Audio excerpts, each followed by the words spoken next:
So you've put your deck together. The message is clear, the design looks good, and you're ready to send it out. But here's the thing, is anyone actually going to read it? To find out, we looked at over 1.3 million sessions of Storydoc presentations. We wanted to see what actually works, not guesses or opinions, but real behavior from real people. What we found can make a huge difference to how your next deck performs. So let's go through 15 insights that show exactly what helps you win people over and what makes them drop off. Number 1. Let's start with something brutal. If someone's going to bounce from your deck, chances are they'll do it within the first 10 seconds. We found that 31% of people who leave without clicking or scrolling do it almost immediately. Another 15% leave within the first minute. After that, things settle. If they've stuck around this long, they're more likely to keep going. So you've got 2 chances. First, 10 seconds to stop them from closing the tab, and the next 50 seconds to actually get them interested. If your opening slides don't pull them in, it won't matter how good the rest of your content is, they won't stick around to see it. Number 2. You know how people make up their minds quickly when meeting someone new? The same thing happens with your presentation. We found that 82% of people who get through the first 3 slides end up reading the entire deck. That's a huge jump. The best performing decks tend to start with something personal, like the recipient's name, their company logo, or a short message written just for them. Then they move into something visual and easy to digest, followed by a strong hook that grabs attention early on. That might be a bold stat, a pointed question, or a clear problem they're likely to care about. If your first few slides don't give people a reason to keep going, they probably won't. But if you get them right, your chances of a full read go way up. Number 3. Let's be honest, when was the last time you felt excited to open an email that started with, "Hi there"? Exactly. The same thing applies to presentations. If your deck feels generic, people will treat it that way. But just a bit of personalization, like using someone's name, their company logo, or a quick note that clearly wasn't copied and pasted, can make a huge difference. Decks with a personal message had 68% more full reads. They also got shared inside the company 2.3 times more often. That matters, because B2B decisions usually involve between 6 and 10 people.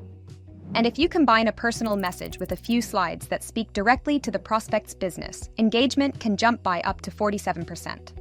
You don't need to build a brand new deck for every lead, and thankfully, thanks to tools like Storydoc, you don't have to.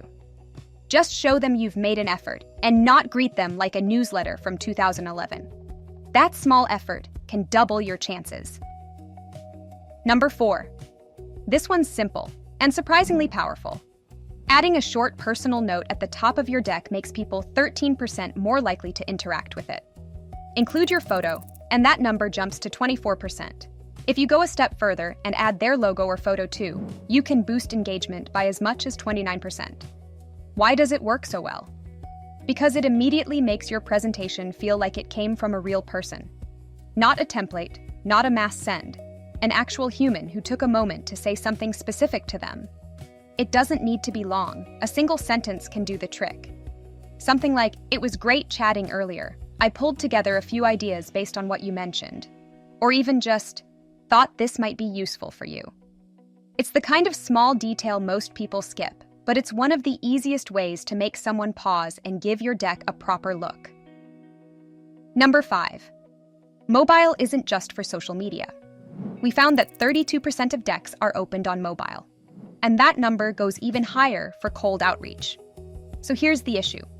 If your deck doesn't work well on a phone, you're losing a third of your audience before they even begin. And let's be honest, no one's pinching and zooming through a 30-slide PDF on their phone. That means no tiny fonts, no oversized images, and definitely no static PDFs that shrink down into blurry messes.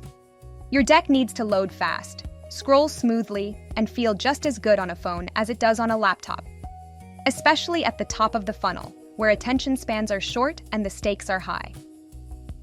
Number 6. It's easy to assume that people on mobile are just having a quick look and moving on, but that's not what the data shows. The average mobile session lasts about 3.5 minutes, just 29% shorter than desktop. That's still more than enough time for someone to go through your content and decide if they're interested. So mobile views shouldn't be treated as any less important. People are reading, thinking, and making decisions, just on a smaller screen. This is why mobile optimization really matters. If your deck works well on a phone, you're giving people a chance to engage, whether they're at their desk or scrolling between meetings. Number 7.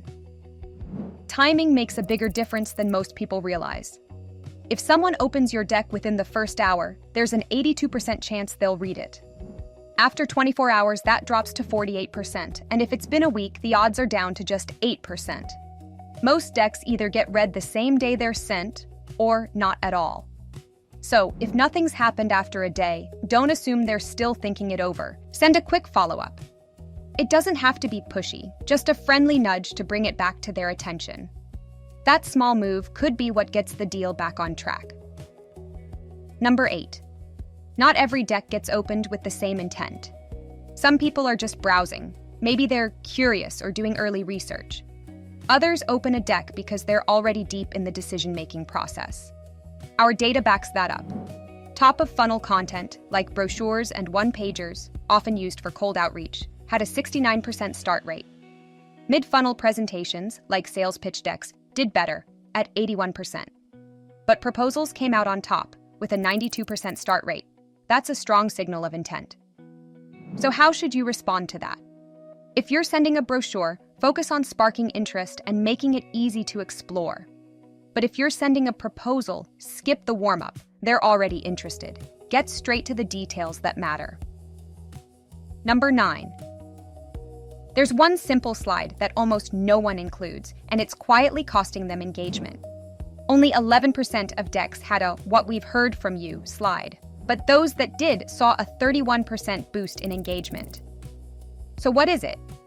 It's a short slide near the start of your deck that sums up what the prospect told you. Things like their goals, pain points, or what they're hoping to solve. Just a few bullet points to show you've listened. It's an easy way to make the deck feel more relevant and personal. Most teams leave it out. But if you want to build trust early on and make your deck stand out, this is one of the simplest ways to do it. Number 10. If someone likes your deck but doesn't know what to do next, chances are they won't do anything at all. Decks that included a clear next step, like book a call, sign up, or fill out a quick form, converted 27% better on average. And if you embed your calendar directly into the deck, even better. It works especially well in outreach or early-stage decks when people are more likely to act quickly. So skip the polite "thank you" slide and tell them what to do. Don't make them guess. Don't make them click around. Just give them a clear, easy action to take. Because the easier it is, the more likely they are to take it. Number 11. When your deck gives people something to interact with, something to click, scroll, or open, they're much more likely to stick around. Presentations with interactive elements like tabs, sliders, calculators, or click-to-reveal sections saw 41% more full reads and 21% longer average reading times. It's not just about making your deck look nice. Interaction creates involvement. It gives people control and keeps them engaged because they're not just passive readers, they're active participants. That small change makes a big difference. The more people can engage with your content on their terms, the more likely they are to keep going. Number 12. Decks that include video, even if it's just somewhere in the background, perform better. And what surprised us is that you don't even need people to watch the video for it to work.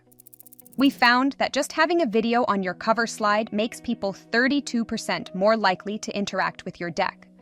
Add a short intro video in the first few slides and engagement goes up again. Do both and you can get a 29% lift overall. But this is where it gets even more interesting. Most people never press play, and yet decks with video still get read longer and taken more seriously. Why? Because it makes the whole thing feel more thoughtful. It signals that you've put care and effort into your presentation, and that makes people stop, pay attention, and give it a read. Number 13. There's a sweet spot when it comes to deck length, and it depends on where your buyer is in the journey. Top-of-funnel decks like brochures or one-pagers work best under 5 slides. For pitch decks and proposals, the magic number is usually around 10 slides. But once a deck crosses the 18-slide mark, engagement drops off fast.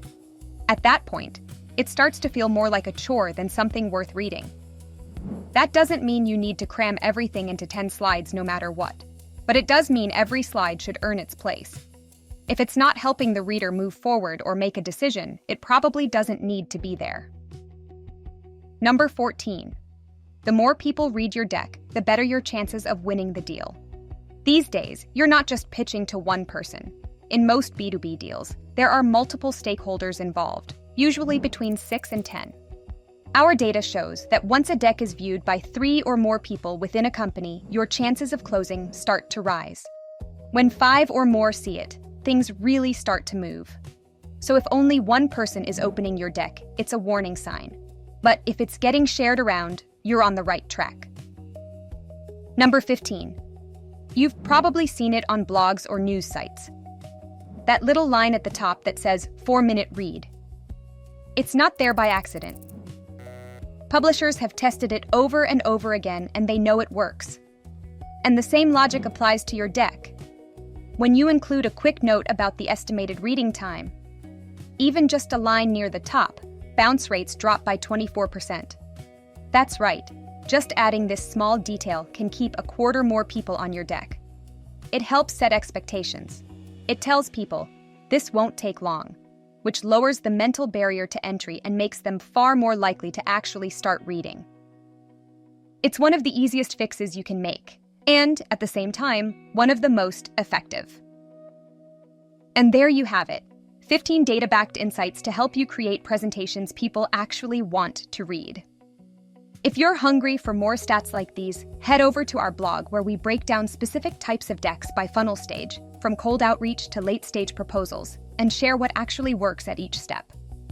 Or if you're ready to put this into practice, we've got galleries full of templates built around these very principles. Every one of them is designed to help you win attention, keep it, and drive action. Happy storytelling!